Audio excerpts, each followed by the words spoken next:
নমস্কার, আমি সুদীপ্তা। এভি নিউজে আপনাদের সকলকে স্বাগত। প্রথমেই চোখ রাখবো নিউজ হেডলাইন্সে।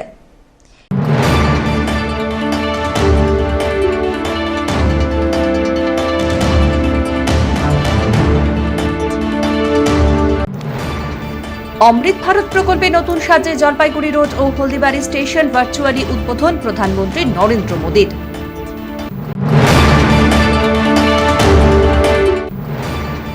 উত্তরবঙ্গের বন্ধ চা বাগান নিয়ে 15 দিনের আলটিমেটাম, ভুল তথ্য দিলে করা ব্যবস্থা বললেন শ্রমমন্ত্রী অর্জুন সিং।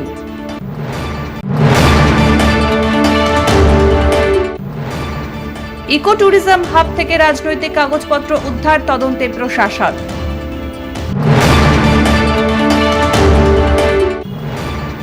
ডুয়ার্সের বাতাবাড়ি দিঘির পাড়ে বাড়ছে ডেঙ্গি আক্রান্ত, পরিস্থিতি মোকাবিলায় ড্রোনে স্প্রে করার ভাবনা।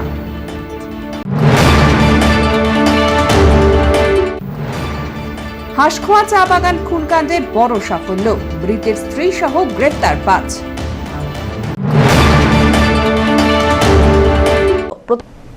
এবার আসছে বিস্তারিত সংবাদে। অমৃত ভারত প্রকল্পে নতুন রূপে জলপাইগুড়ি রোড স্টেশন ভার্চুয়ালি উদ্বোধন প্রধানমন্ত্রীর।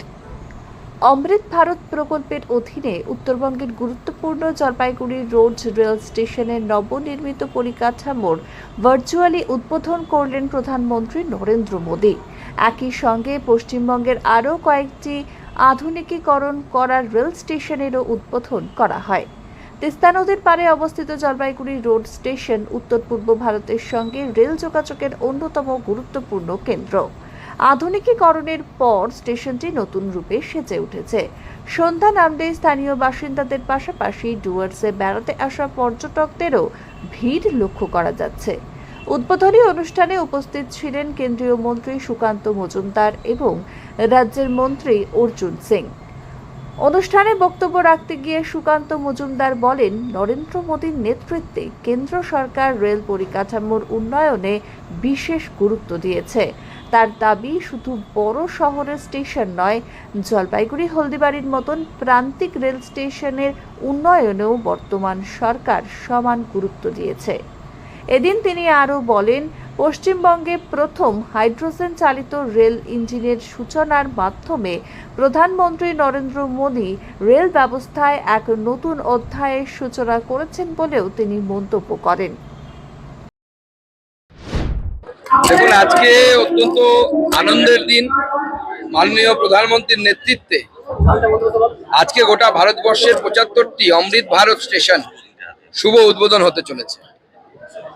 আজকে আমি জলপাইগুড়ি রোড স্টেশনে থাকতে পেরে নিজেকে সৌভাগ্যবান মনে করছি। আমার সাথে পশ্চিমবঙ্গ সরকারের পরিবহন এবং শ্রম দপ্তরের ভারপ্রাপ্ত মন্ত্রী, বরিষ্ঠ নেতা ভারতীয় জনতা পার্টির শ্রী অর্জুন সিং সাহেব উপস্থিত আছেন। আমাদের জলপাইগুড়ির সাংসদ ডক্টর জয়ন্ত রায়, যার ঐকান্তিক প্রচেষ্টায় এই জলপাইগুড়ি স্টেশন রোড স্টেশন অমৃত ভারত স্টেশনের শিরোপা পেয়েছে এবং তার শুভ উদ্বোধন হচ্ছে। তিনিও আমাদের মাঝে উপস্থিত আছেন এবং বিভিন্ন বিশিষ্ট ব্যক্তির উপস্থিতিতে এই অমৃত ভারতের শুভ উদ্বোধন আজকে মাননীয় প্রধানমন্ত্রী শ্রী নরেন্দ্র মোদীজির হাত ধরে হবে এবং এটা আমাদের জন্য সৌভাগ্যের বিষয়। এর আগে কোনো প্রধানমন্ত্রী এইভাবে প্রান্তিক জেলাগুলোর জন্য ভাবেননি। প্রথমবার নরেন্দ্র মোদী সাহেব এমন একজন প্রধানমন্ত্রী হয়েছেন যিনি এই প্রান্তিক জেলাগুলোর কথা ভেবেছেন, এই জেলার স্টেশনগুলোর কথা ভেবেছেন, এই জেলার সাধারণ গরিব খেটে খাওয়া মানুষ যারা এই স্টেশনগুলোকে ব্যবহার করেন তাদের দৈনন্দিন সুখ সুবিধের কথা ভেবেছেন। স্টেশনে এলে যে সুখ সুবিধেগুলো প্রয়োজন, সেই জন্য মাননীয় প্রধানমন্ত্রীকে এবং মাননীয় রেলমন্ত্রী শ্রী অশ্বিনী বৈষ্ণব সাহেবকে আমাদের তরফ থেকে আমরা অনেক অনেক ধন্যবাদ জানাবো। বিশেষ করে পশ্চিমবঙ্গ যে আশীর্বাদ, সরকার হওয়ার আগেই পশ্চিমবঙ্গকে 100-র বেশি অমৃত ভারত স্টেশন মাননীয় রেলমন্ত্রী মাননীয় প্রধানমন্ত্রীর নির্দেশে দিয়েছেন। এটা একটা বিরাট বড় প্রাপ্তি। প্রথমবার জলপাইগুড়ি সফরে এসে পশ্চিমবঙ্গ সরকারের রাষ্ট্রবাদী শ্রমমন্ত্রী অর্জুন সিং শ্রম দপ্তরের পদস্থ আধিকারিকদের সঙ্গে বৈঠক করলেন। বৈঠক শেষে সাংবাদিকদের মুখোমুখি হয়ে কলকাতা বিমানবন্দরের নিরাপত্তা নিয়ে কথা বলেন তিনি। দেশের নিরাপত্তার স্বার্থে যা যা করণীয় তাই করা হবে। এবং দেশবিরোধী শক্তির এই রাজ্যে বা দেশে কোনো স্থান নেই বলেও উল্লেখ করেন তিনি। এ সময় সিদ্দিকুল্লাহর ঘোষিত 1 কোটি মানুষের আন্দোলন প্রসঙ্গ উঠলে মন্ত্রী কটাক্ষ করে বলেন, 1 কোটিতে কটি শূন্য হয় সেটাই সিদ্দিকুল্লাহ জানেন না। তার এই মন্তব্য ঘিরে শুরু হয়েছে নতুন রাজনৈতিক চর্চা। এই পরিকল্পনা চলছে, সবটাই তো সময় লাগে। 1.5 মাসের মধ্যে এই সরকার যা করতে পেরেছে আপনারা নিশ্চয়ই দেখছেন। সিটের ব্যাপারগুলো কি দেখা হবে? কারণ দুটো বাসের এরকম একটা ঘটনা ঘটেছে, একটা ময়নাগুড়ির এখানে আর একটা শিলিগুড়ির ওখানে স্টেট বাসে যে দুর্ঘটনা ঘটেছে, ফিটনেস বা এই ব্যাপারগুলো। এখন ফিটনেস সার্টিফিকেট সঠিকভাবে দেওয়া হোক বা সরকারি গাড়িতেই মাঝে মাঝে তাদের সব ফেল থাকে, সবটাই উপর নজর দেওয়া হবে। কলকাতা বিমানবন্দরে তো কড়া নিরাপত্তার মধ্য দিয়ে চলছে, সেখানে সিদ্দিকুল্লাহ বলছে যে 1 কোটি লোক নিয়ে প্রয়োজনে তারা আন্দোলন করবে। 1 কোটিতে কত শূন্য হয় সিদ্দিকুল্লাহকে জিজ্ঞেস করুন, বলতে পারবো না। 1 কোটিতে কত শূন্য হবে সে সিদ্দিকুল্লাহ বলতে পারবে না। আমরাও অপেক্ষা করছি কবে উনি আসবেন, ওনার সঠিক জবাব দিয়ে দেওয়া হবে। দেশদ্রোহীদের জন্য ভারতবর্ষে কোনো জায়গা নেই। দাদা, স্কুলের পুলকারে ট্রেনে ধাক্কা 2 জন মারা গেছে এবং এই লেভেল ক্রসিংয়ের যিনি খোলা ছিল উনি এটা অভিযোগ করছেন। ইমিডিয়েট ওকে অ্যারেস্ট করা হয়েছে। এই যে গেটম্যান আছে, এটা খুব অন্যায় হয়েছে, মানে কোনো ভাষা নেই আমার। কি মনে হয় এটা তদন্ত তো হবে, কিন্তু এটা 5 জন লোক মারা গেছে, এটা ঠিক বড় লোক, তার মধ্যে বাচ্চারাও আছে। অমিত বণিকের রিপোর্ট।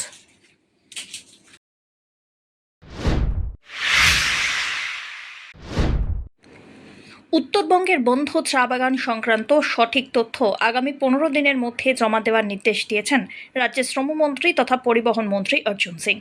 শুক্রবার জলপাইগুড়িতে এসে তিনি জানান, নির্ধারিত সময়ের মধ্যে সঠিক তথ্য না পেলে তথ্য সংগ্রহের জন্য প্রয়োজনীয় ব্যবস্থা নেওয়া হবে এবং দায়ীদের বিরুদ্ধে পদক্ষেপ নেওয়া হবে। মন্ত্রী অভিযোগ করেন, উত্তরবঙ্গের বন্ধ চা বাগান নিয়ে কিছু আধিকারিক তাকে ভুল তথ্য দিয়েছেন। সেই কারণেই তিনি সংশ্লিষ্ট আধিকারিকদের 15 দিনের সময়সীমা বেঁধে দিয়েছেন।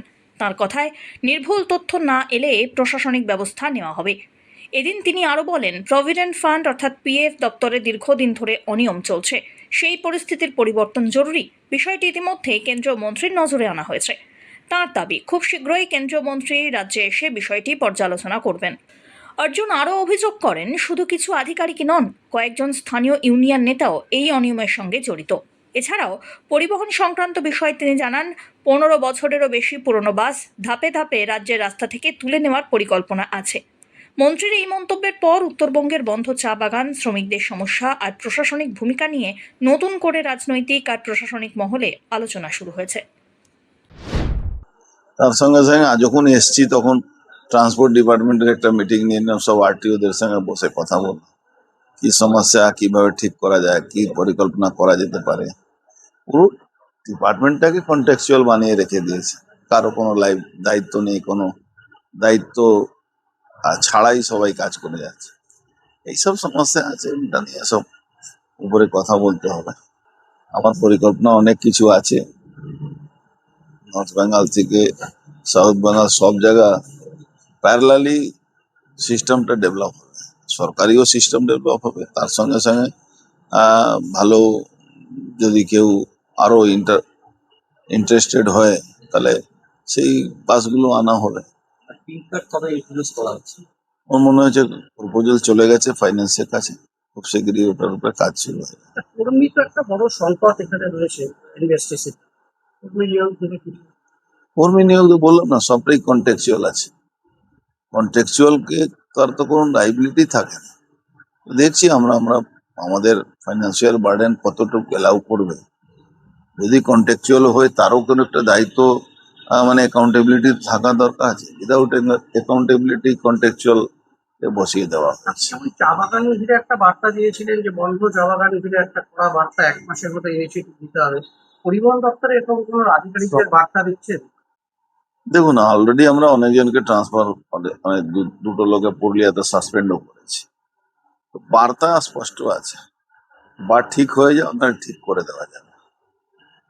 টি গার্ডেনের একটা মিনিমাম ওয়েজেসের দাবি দীর্ঘদিনের, তো আপনি নতুন একটা ইনস্টিটিউট নিয়েছেন উত্তরবঙ্গে, তো এটা কবে নাগাদ আশা করতে পারে চাষন?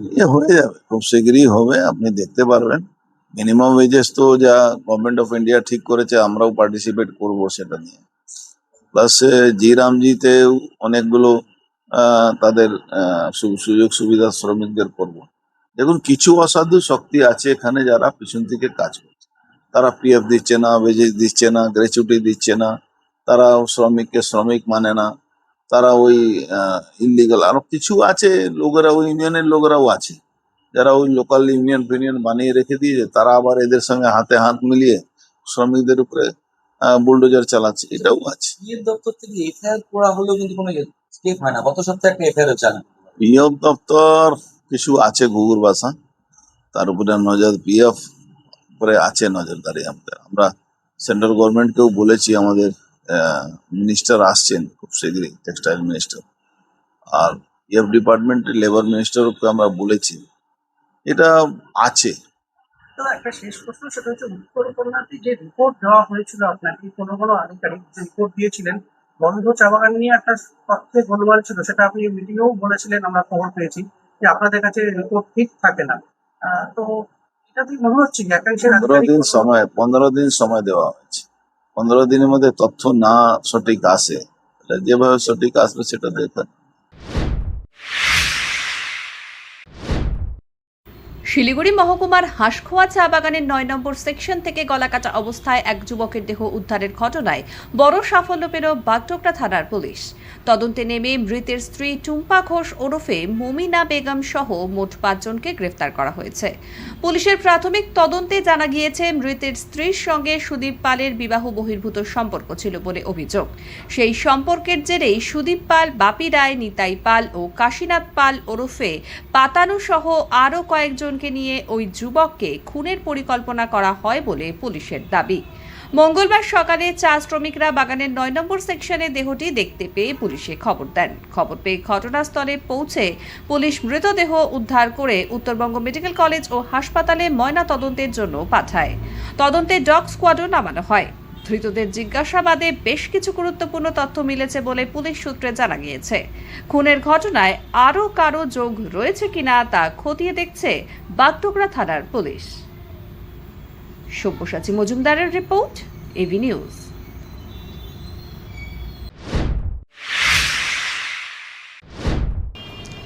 ডুয়ার্সের বাতাবাড়ি দিঘির পাড়ে বাড়ছে ডেঙ্গি আক্রান্ত। পরিস্থিতি মোকাবিলায় ড্রোনে স্প্রে করার ভাবনা। ডুয়ার্সের মাটিয়ালি ব্লকের বাতাবাড়ি দিঘির পাড় এলাকায় ডেঙ্গি আক্রান্তের সংখ্যা ক্রমশ বাড়ছে। গত 3 সপ্তাহে এলাকায় মোট 9 জন ডেঙ্গিতে আক্রান্ত হয়েছেন। তবে স্বস্তির খবর, আক্রান্ত সকলেই বর্তমানে সুস্থ রয়েছেন। ডেঙ্গির আক্রমণ রুখতে ব্লক স্বাস্থ্য বিভাগ ও ব্লক প্রশাসনের একযোগে বিভিন্ন পদক্ষেপ গ্রহণ করেছে। এলাকায় নিয়মিত ফগিংয়ের পাশাপাশি মাইকিং করে সাধারণ মানুষকে সচেতন করা হচ্ছে। এছাড়া স্বাস্থ্যকর্মী ও গ্রামীণ সম্পদ কর্মীরা বাড়ি বাড়ি গিয়ে জ্বর হলে দ্রুত হাসপাতালে গিয়ে রক্ত পরীক্ষা করানোর পরামর্শ দিচ্ছেন।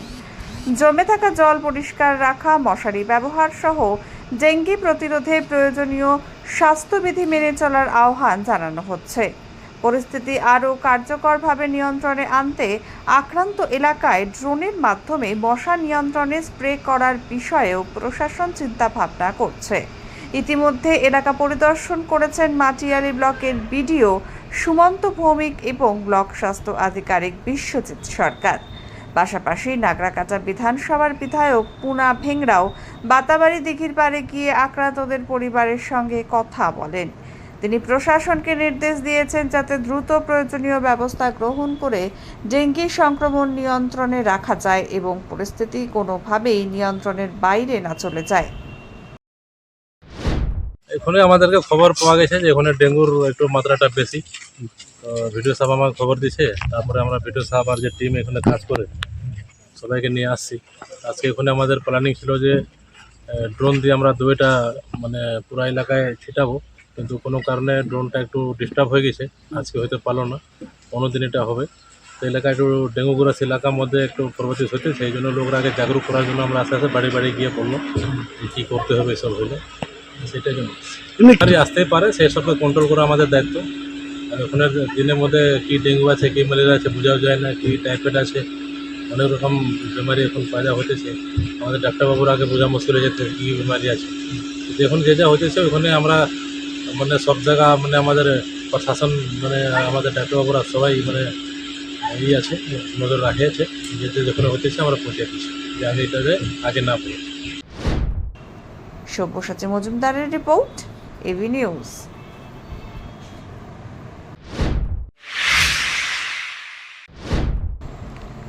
জলপাইগুড়িতে 7 দফা দাবিতে বিদ্যুৎ সহায়ক কর্মীদের বিক্ষোভ।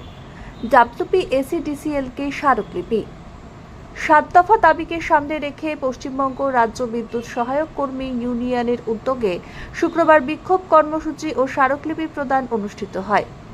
সংগঠনের পক্ষ থেকে পশ্চিমবঙ্গ রাজ্য বিদ্যুৎ বণ্টন কোম্পানি লিমিটেডের রিজিওনাল ম্যানেজারের কাছে দাবি সংবলিত স্মারকলিপি জমা দেওয়া হয়। কর্মসূচিতে জেলার বিভিন্ন ব্লক থেকে প্রায় শতাধিক বিদ্যুৎ সহায়ক কর্মী অংশগ্রহণ করেন। সংগঠনের পক্ষ থেকে উত্থাপিত দাবিগুলির মধ্যে ছিল মিটার রিডারদের 60 বছর বয়স পর্যন্ত কর্মসংস্থানের নিশ্চয়তা এবং বিদ্যুৎ দপ্তরের কর্মী হিসেবে আনুষ্ঠানিক স্বীকৃতি, প্রতি মাসে নির্ধারিত সময়ে সরকার নির্ধারিত ন্যায্য বেতন প্রদান, সকল কর্মীকে দ্রুত ইএসআই এর আওতায় আনা এবং জলপাইগুড়ি শহরের বিভিন্ন নার্সিং হোমে ইএসআই এর মাধ্যমে চিকিৎসার সুযোগ নিশ্চিত করা। এছাড়াও বর্ষাকালে মাঠ পর্যায়ে নিরাপদে কাজের জন্য ওয়াটারপ্রুফ পোশাক, রেইনকোট এবং মিটার রিডিংয়ের সময় ব্যবহৃত মোবাইল ফোন ও অন্যান্য ইলেকট্রনিক ডিভাইস সুরক্ষার জন্য বিভিন্ন কভারের ব্যবস্থার দাবি জানানো হয়। এদিনের কর্মসূচিতে নেতৃত্ব দেন সংগঠনের জেলা সভাপতি কৃষ্ণ সেন, সাধারণ সম্পাদক রজনী রায় সহ অন্যান্য জেলা নেতৃত্ব। সংগঠনের পক্ষ থেকে জানানো হয়, দ্রুত দাবি পূরণ না হলে আগামী দিনে আরও বৃহত্তর আন্দোলনের পথে হাঁটা হবে। আমরা পশ্চিমবঙ্গ রাজ্য বিদ্যুৎ সহায়ক কর্মী ইউনিয়ন জলপাইগুড়ি জেলা কমিটির পক্ষ থেকে আজকে আমরা এখানে রিজিওনাল ম্যানেজার কাছে উপস্থিত হয়েছি এটা এই বিষয়ের জন্য যে আপনারা জানেন যে কেন্দ্রীয় সরকার এবং রাজ্য সরকার, বিশেষ করে পরিবর্তিত রাজ্য সরকার, তারা বাধ্যতামূলকভাবে সাধারণ মানুষের বাড়িতে স্মার্ট মিটার বসানোর উদ্যোগ গ্রহণ করছেন।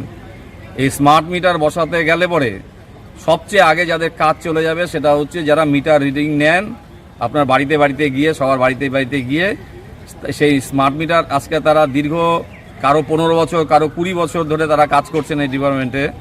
তারা শুধুমাত্র বেতন ছাড়া অন্য কিচ্ছু পান না। তারা এই ঝড় বৃষ্টি, রোদ বৃষ্টি সমস্ত অংশের প্রতিকূলতায় কাটিয়ে কাজ করতে যান। সেই অংশের মানুষগুলো সবার আগে কাজ চলে যাবে। সারা রাজ্যে 6500-এর বেশি এরা বাদ চলে যাবে কাজের থেকে। ফলে এই যে পরিবারগুলোর কি হবে? স্মার্ট মিটার 2003 সালের আইন অনুযায়ী এই স্মার্ট মিটার কাউকে বাধ্যতামূলকভাবে নিতে বাধ্য করতে পারে না সরকার। তারপরেও বেআইনিভাবে সার্কুলার জারি করা হচ্ছে। আর আতঙ্কিত হয়ে পড়ছেন এই কর্মচারীরা এবং এদেরকে দিয়েই করানো হচ্ছে। এদের গলায় ফাঁসির দড়িটা এদেরকে দিয়েই লাগানো হচ্ছে। তাই আমরা আজকে এখানে বলতে এসেছি যে স্মার্ট মিটার হচ্ছে যে চালু হলে পরে এদের যাতে কাজ না যায়, এদের স্থায়ী কাজ করতে হবে, 60 বছর পর্যন্ত কাজের ব্যবস্থা করতে হবে। তারপর আমরা এদেরকে বলেছিলাম যে সঠিক সময় এরা বেতন পায় না। হঠাৎ করে মনে হলো যে ওরা লড়াই আন্দোলন করবে, তারপর হচ্ছে কিছু টাকা পায়।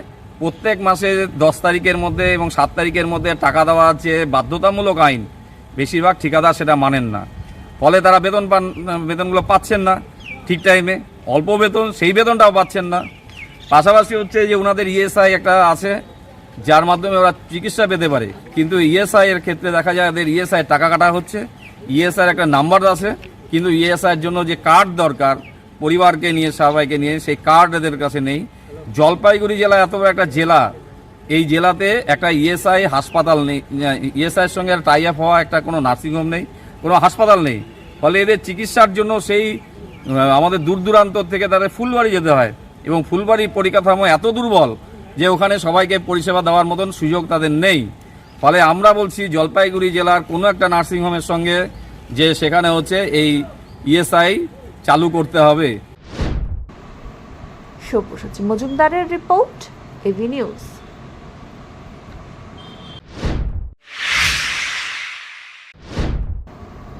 10 দফা দাবিতে জেলা শাসক দফতর অভিযান সেলফ হেল্প গ্রুপ নির্মাণকারী সিএসপি কর্মীদের।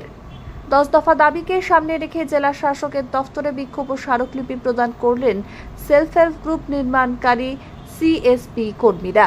শুক্রবার জলপাইগুড়ি জেলা সিএসপি কর্মী ইউনিয়নের উদ্যোগে এই মিছিল শহরের বিভিন্ন পথ পরিক্রমা করে জেলা শাসকের দফতরে পৌঁছয়। সেখানে বিক্ষোভ প্রদর্শনের পাশাপাশি জেলা শাসকের উদ্দেশ্যে একটি স্মারকলিপি জমা দেওয়া হয়।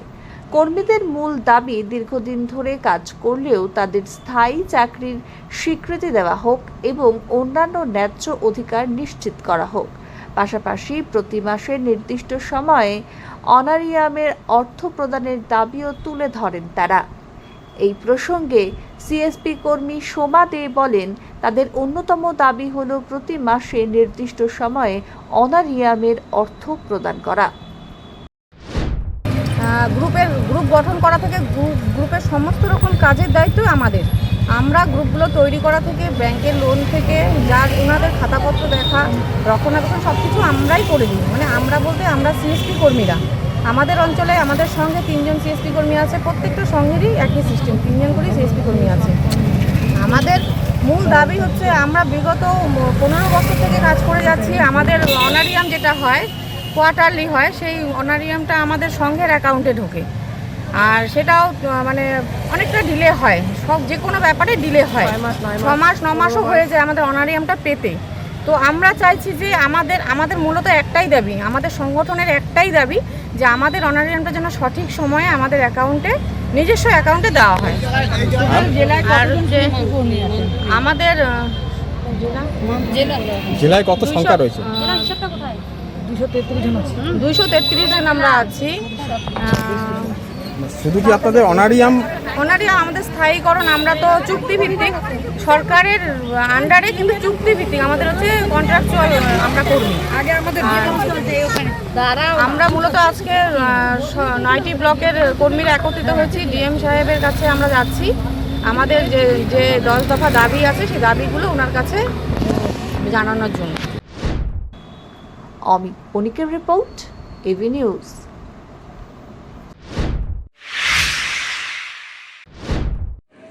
জলপাইগুড়ি সদর ব্লকের বারপেটিয়ার নতুন বস গ্রাম পঞ্চায়েত এলাকার Gourikon Anandamath eco tourism hub থেকে রাজনৈতিক দল সংক্রান্ত বিভিন্ন কাগজপত্র উদ্ধারের ঘটনায় ব্যাপক চাঞ্চল্য ছড়ায়। স্থানীয় সূত্রে খবর, সদর পঞ্চায়েত সমিতির অর্থানুকূল্যে নির্মিত এই সরকারি ইকো ট্যুরিজম হাবটি দীর্ঘদিন ধরেই তৎকালীন তৃণমূল কংগ্রেসের নেতা কৃষ্ণ দাসের নিয়ন্ত্রণে ছিল। অভিযোগ, সেখানে দলীয় কার্যকলাপ পরিচালিত হতো এবং দল সমর্থিত ব্যক্তিদের আনাগোনা ছিল। গত বিধানসভা নির্বাচনের পর কৃষ্ণ দাস এলাকা ছেড়ে চলে যান বলে দাবি স্থানীয়দের। এরপরে ট্যুরিজম হাবে ভাঙচুরের ঘটনা ঘটে। বৃহস্পতিবার বিকেলবেলায় সদর ব্লকের বিডিও সহ প্রশাসনের অন্যান্য আধিকারিকরা পরিদর্শনে এসে ভবনের ভিতর থেকে তৃণমূলের বিভিন্ন কাগজপত্র, আইপ্যাক সংক্রান্ত নথি, লাঠি আর অন্যান্য সামগ্রী উদ্ধার করেন বলে খবর। স্থানীয় বাসিন্দাদের অভিযোগ, সরকারি সম্পত্তি হলেও দীর্ঘদিন এটি কার্যত ব্যক্তিগত রাজনৈতিক কাজে ব্যবহৃত হয়েছে। তবে ভাঙচুরের ঘটনার সঙ্গে কারা জড়িত তা এখনও স্পষ্ট নয়। সদর ব্লকের বিডিও জানান, পঞ্চায়েত সমিতির অর্থে নির্মিত এই সরকারি সম্পত্তির ব্যাপক ক্ষয়ক্ষতি হয়েছে। বিষয়টি খতিয়ে দেখে প্রয়োজনীয় প্রশাসনিক ব্যবস্থা নেওয়া হবে। ঘটনার তদন্ত শুরু হয়েছে। উদ্ধার হওয়া সামগ্রী এবং সরকারি সম্পত্তির ক্ষয়ক্ষতির বিষয়টি প্রশাসন খতিয়ে দেখবে বলে খবর। বললাম, কি দেখতে পেলেন, কি অবস্থা? আমি গেলাম, আমাদের বিডিও অফিস থেকে এসে একটু ভিজিট করে গেলেন অফিসাররা। কোথায়? এই যে বিডিও আসছে। কোথায় ভিজিট করলে? এই যে আমাদের আনন্দমঠ রিসোর্ট। হ্যাঁ, কি অবস্থা পরিস্থিতি বলো তো? খুব অবস্থা ভয়ানক। ভিতরের অবস্থা তো একদম কি বলবো, ভাঙিয়ে চুরে সব কিছু শেষ। কারা এটা ব্যবহার করতো, কি ব্যাপার বিষয়? তাই এটা দেখো, যেহেতু আমাদের বিজেপি পার্টি ক্ষমতায় আসছে, তারা যে অপোজিশন ছিল আমাদের, এখন তৃণমূলেই হবে, কারণ আমাদের এলিগেশন লাগার জন্য এই কাজটা হয়েছে। তৃণমূল দলের পুরো কাগজপত্র থেকে শুরু করে একদম সব পড়ে আছে। তৃণমূলের মমতা ব্যানার্জির ছবি থেকে শুরু করে, কি বলবে? তো এটা অফিস ছিল না, এগুলা রিসোর্ট তো না, রিসোর্ট শুধু নাম মাত্র। কারা থাকতো? এটা সব কৃষ্ণ দাসের বা মমতা ব্যানার্জির লোক এসে থাকতো এখান থেকে অনেক রকম ডিসিশন নিত ওরা, কোথায় কাকে কোন বিজেপির নেতাকে মারতে হবে, করতে হবে সে সমস্ত লিস্টও আছে ওখানে পড়ে। আর আইপ্যাকের লোক থাকতো, সে তো আমরা চিনতাম না, না সে কে আইপ্যাকের লোক, কিন্তু এখানে থাকতো এটা জানতাম। রাতের অন্ধকারে আসতো, দিনের বেলা ওরা ঘুমাইতো, রাত্রের বেলা বাড়াইতো, এটা জানতাম। লোকালিটি এগুলো আমরা ইনফরমেশন আমাদের মধ্যেই জানকারি ছিল, কিন্তু তখন তো করা যাবে না, সে তো রাজ করতো এই জায়গায়, ওর উপর দিয়ে কথা বলা যেত না।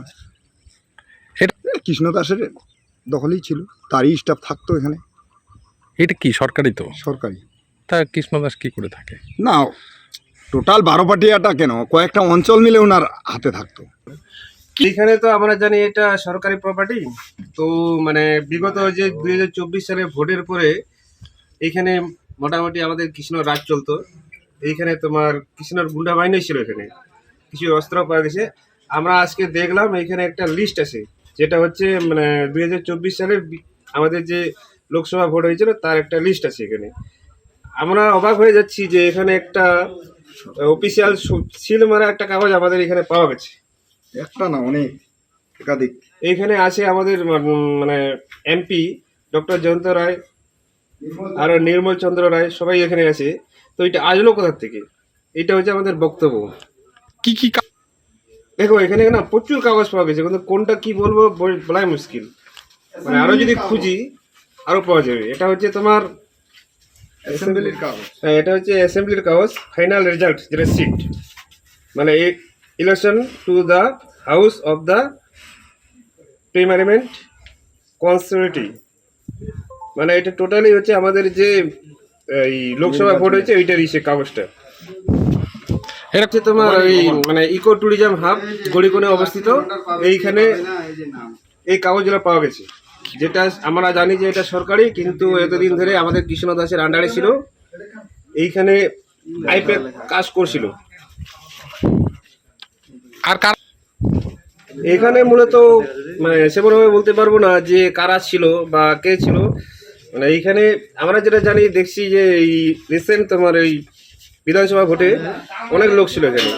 মানে আমরা অস্ত্র ফস্ত্র সবই পেয়েছি, ওরা এখানে থাকতো দিন রাত। আজকে কি কি এসেছিল, কি অবস্থা? আজকে তো আমাদের এমএলএ সাহেব আসার কথা, ভিডিও আসছিল, চলে গেছে। এমএলএ সাহেব আসার কথা, আসবে মনে হয়।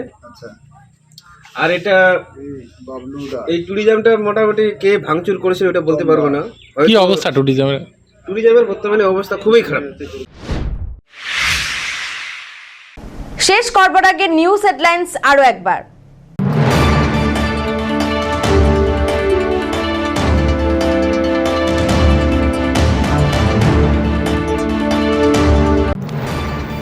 অমৃত ভারত প্রকল্পে নতুন সাজে জলপাইগুড়ি রোড ও হলদিবাড়ি স্টেশন ভার্চুয়ালি উদ্বোধন প্রধানমন্ত্রী নরেন্দ্র মোদীর।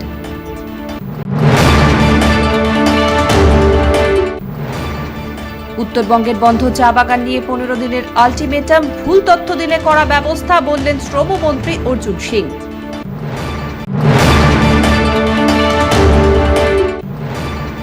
ইকো ট্যুরিজম হাব থেকে রাজনৈতিক কাগজপত্র উদ্ধার, তদন্তে প্রশাসন।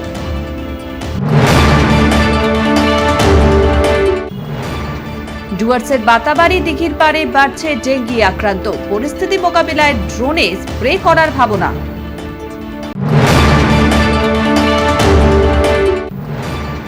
হাঁসখোয়া চা বাগান খুনকাণ্ডে বড় সাফল্য, মৃতের স্ত্রী সহ গ্রেফতার 5।